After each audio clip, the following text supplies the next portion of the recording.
All right. Welcome back, everybody. My name's Austin. Joe Rogan just pumped cryptocurrency to his millions of subscribers on YouTube, millions of downloads on iTunes in a recent JRE podcast with Reggie Watts.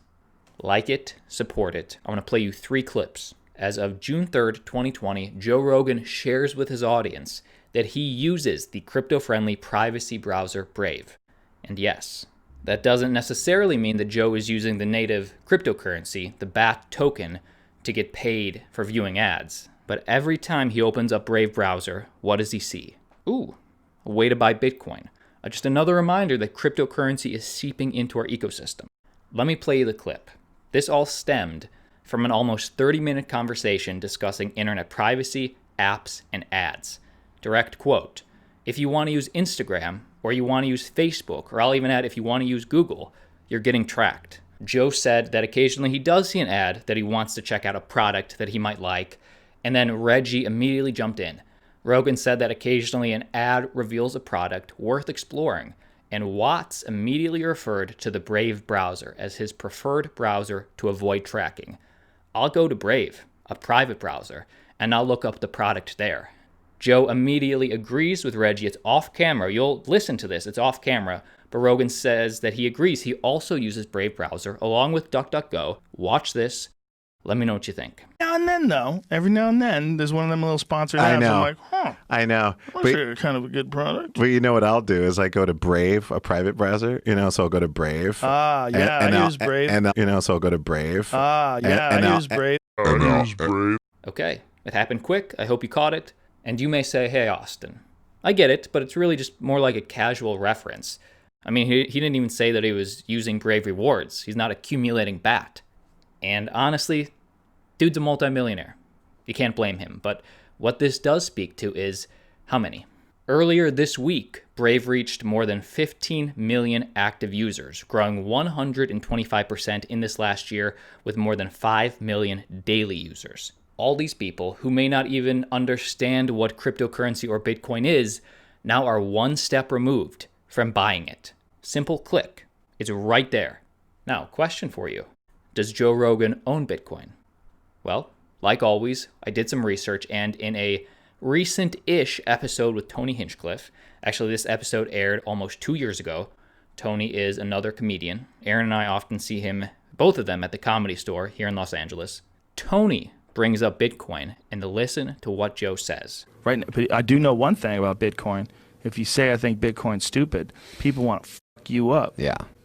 If you go talk some shit on Bitcoin, those Bitcoin fanatics, they're rabid. It's like a little bit of religion. Just a touch. Wow. Just a sprinkle. Yeah, I think it is. Right? Yeah. Just a sprinkle. And not necessarily just Bitcoin either, but there's a bunch of other crypto coins, which I fully support. I have no dog in the fight. Yeah, me too. Yeah. And and we keep 5 of it, which is all dedicated to Justin Wren, and anytime he wants, he can cash out. This is all from when Antonopoulos is in there. Okay. Joe Rogan owns Bitcoin, thanks to Andreas Antonopoulos from years ago. And yes, he's just holding it for his friend's charity, but he wouldn't be hodling it if he didn't understand that at least there's some value there. One last clip, but just to address his little joke about cryptocurrency is like a religion. I mean, yes, that unfortunately and fortunately it is.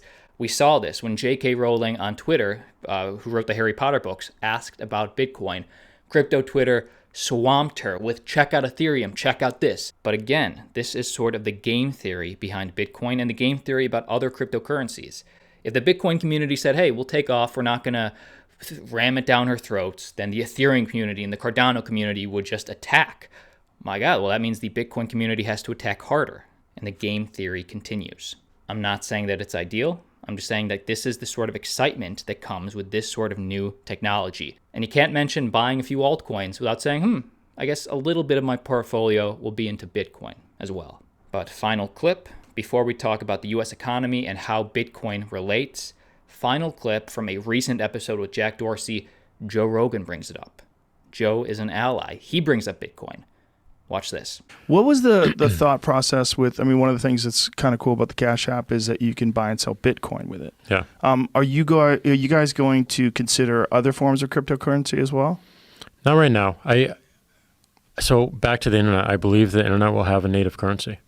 Really? It'll have a native currency. And I don't know if it's Bitcoin. I think it will, because just given all the tests it's been through and... Okay, now it's hard to play you these full clips. I'm going to link the full episode down below, but Joe Rogan brought up Bitcoin. And Jack goes on to say that this was the first publicly traded company in history to offer Bitcoin, buying Bitcoin as a service. Millions and millions of people are watching and listening to these podcasts. The awareness, the network effect for Bitcoin, it's really growing. Let me know what you think down below in the description. Next piece of news. Bitcoin just got a major upgrade. You know Bitcoin's protocol, its software. The developers just upgraded it. This is a little piece of history too, and this sweeping list of alterations range from cosmetic to infrastructural. I'm not a coder. I'm not a developer. This channel is for the everyman, but let's learn. This update was called Bitcoin Core 0.20.0 update, and this was the 28th such upgrade in Bitcoin's history.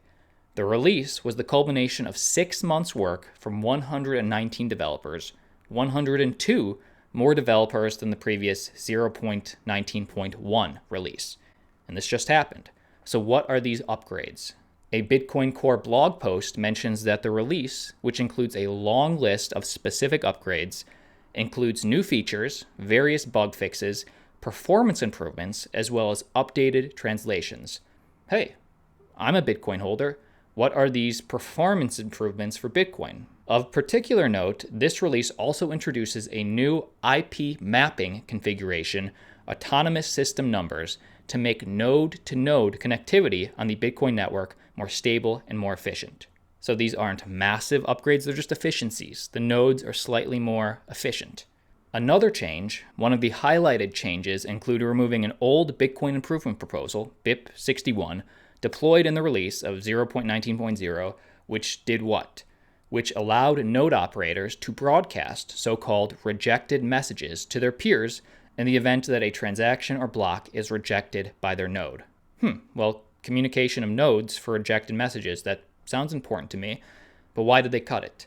Well, this feedback mechanism was supposed to give node operators the ability to diagnose throughput issues for transactions and block broadcasting, but as Marco Falk, Bitcoin contributor, pointed out in the Bitcoin dev mailing list, nodes on the network cannot generally be trusted to send valid reject messages, so this should only ever be used when connected to a trusted node. So, conclusion is the Bitcoin Core developers decided to phase out the feature by disabling it in the 19.0 update and removing it entirely in the 20.0 update. Okay, well, I'm no developer, but I just want to keep you updated. This is just to make the Bitcoin software better. The most notable change, you should know this, comes from the removal of OpenSSL, the software library that Bitcoin's pseudonymous creator, Satoshi Nakamoto, implemented from the get-go. So wow, this was something that Satoshi implemented that they now changed, implemented from the get-go to make sure all information that is shunted through the Bitcoin network stays in the Bitcoin network. Wow. Okay, well this one really seems important to me. Isn't it important that all information stays in the Bitcoin network? Well, OpenSSL, though, has been a long source of bugs, emergency releases, and performance issues, BitMEX Research explains in a post earlier this year. So this issue has been talked about for some time, so I guess it's good that they altered it. But since version 12.0, developers have slowly phased out OpenSSL in favor of SEPC 256K, a software library built and fine-tuned for Bitcoin. So they just phased out the old tech, updated with the exact same thing, but a better version for a fine-tuned Bitcoin. With version 20.0, Folkson said, OpenSSL has been removed entirely, and that such a change will do what? Such a change will offer more security and reduced attack surfaces. So now Bitcoin has slightly more security and slightly reduced attack surfaces. I like it. If you're a developer, comment down below, comment your thoughts. If you're a coder, comment down below. Let's all check the comment section together. All right. Great video. Like always, see you tomorrow. It was a cultural reset. It was a cultural reset. It was a cultural reset. It was a cultural reset.